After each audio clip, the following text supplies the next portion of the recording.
Friends, সবাই কেমন আছেন? My channel Piya Shankar lifestyle ব্লগে সবাইকে অনেক অনেক অনেক স্বাগত। আশা রাখি সবাই যেখানেই আছেন অনেক ভালো আছেন। আজকের ব্লগটা একটু অন্যরকম হতে চলেছে, তো শুরু করা যাক।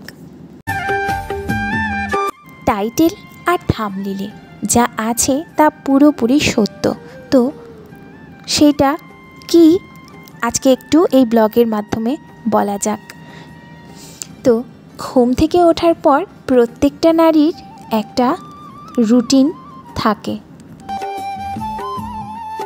আর সেটা হলো কখন রান্না শেষ করব, কখন ছেলে খাবার দেব, ছেলে মেয়ে মানে যারাই বাচ্চা টাচ্চা নিয়ে থাকেন বা পরিবারের অন্যান্য সবাই কখন করে হুট করে যাতে ওদের বকা না খেতে হয় সেই চেষ্টাই চালানো হয়। তো তার মধ্যে দিয়ে এই আমাদের সময়গুলো কীভাবে যে অতিবাহিত হয়ে যায় আমরা সেটা বুঝতেও পারি না।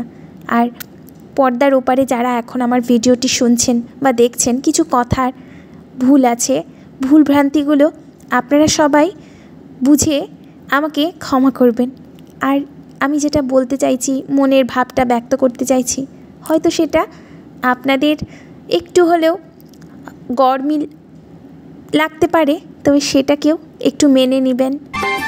আর যতটুকু আমি বলতে পারি আপনারা আমাকে আরেকটু সাপোর্ট দিয়ে আরেকটু বলার বা আরেকটু এগিয়ে যাওয়ার সাহস জোগাবেন, এটাই আশা রাখছি।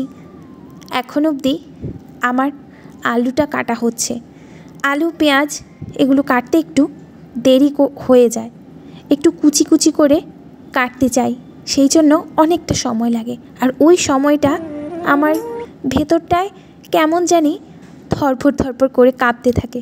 সবজি কাটার সময়টায় আমার ছেলেটা এসে যাতে দায়ে না পড়ে যায়, কেননা ও একটু ছোট আর একটু বোঝে কম। ওর সব কিছু আজকের ভিডিওতে বলছি না, ওর একটা সমস্যা, সেটা অন্য আরেকটা ভিডিওতে বলবো। তো ফ্রেন্ডস, এই যে আলু আর পেঁয়াজগুলো কুচি কুচি করে কাটতে একটু সময় ঠিকই লেগেছে, কিন্তু কাটা হয়ে গেছে। কিন্তু তার মাঝখানে অনেকক্ষণ ছেলেটা কাঁদছিল, উঠে উঠে আবার ওকে গিয়ে শান্ত করে তারপর এগুলো কাটলাম। তারপর ছেলেকে একটু শান্ত করিয়ে রেখে ওকে খাবার দিয়ে রুটি বানিয়েছিলাম, ওটা দিয়ে সবাই করে থাকে। ছেলেকে শান্ত না করার আগ পর্যন্ত কেউ কিন্তু রান্নাঘরে আসতেও পারে না। আর আমি এই ফাঁকে একটু চেষ্টা করলাম ক্যামেরাটা এক হাতে নিয়ে একটু ভালো করে আপনাদের সামনে পরিবেশন করতে, যে আমি কিভাবে আজকের দিনটা রান্নাবান্না করছি। তো এর পরে কিন্তু আমি এই ভিডিওটি এডিট করতে বসেছি, তো তার জন্য ভয়েস ওভারটা একটু অন্যরকম লাগছে, কেননা এটা 3 দিন আগের শ্যুট করা ভিডিও।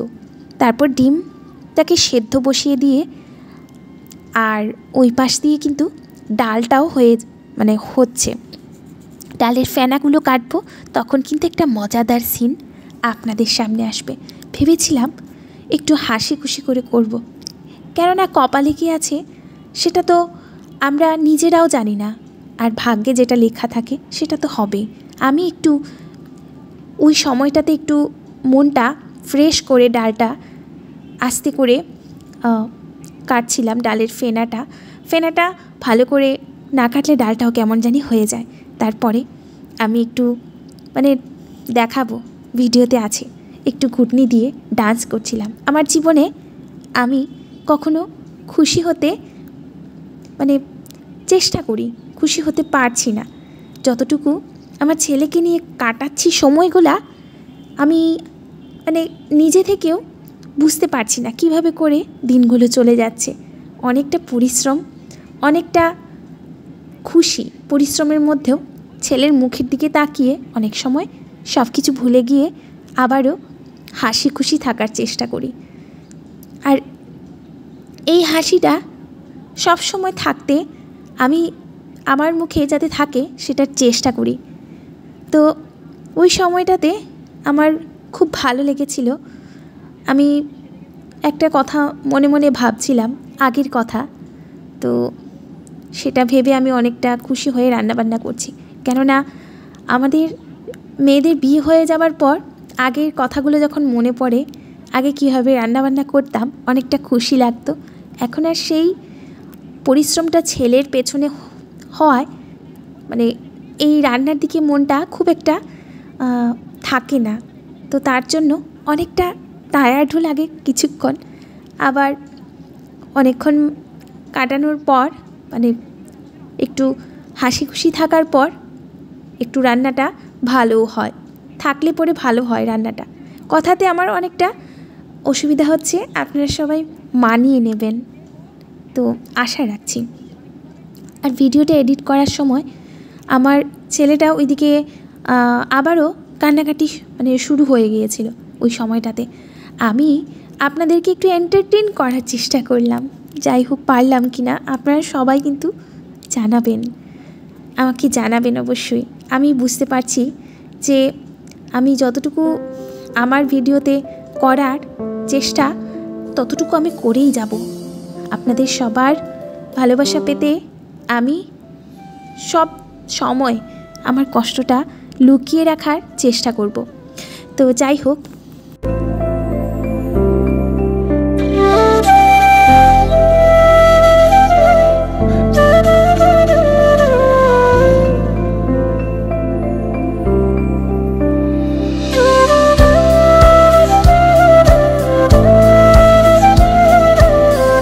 তাড়াহুড়োতে রান্নাটা করা, এত তাড়াহুড়ো যাতে আমার মানে একদম তাড়াতাড়ি করে ভাতটা বেড়ে নিতে হবে, ওই সময়টা আমার অনেক বেশি তাড়াহুড়ো থাকে সব সময়। তো কার জানি না কার কোন সময় তাড়াহুড়োটা থাকে, মানে যার যার বাড়িতে একটা টাইম আছে, তো ওই টাইমটাতে সবারই অনেকটা তাড়াহুড়ো থাকে।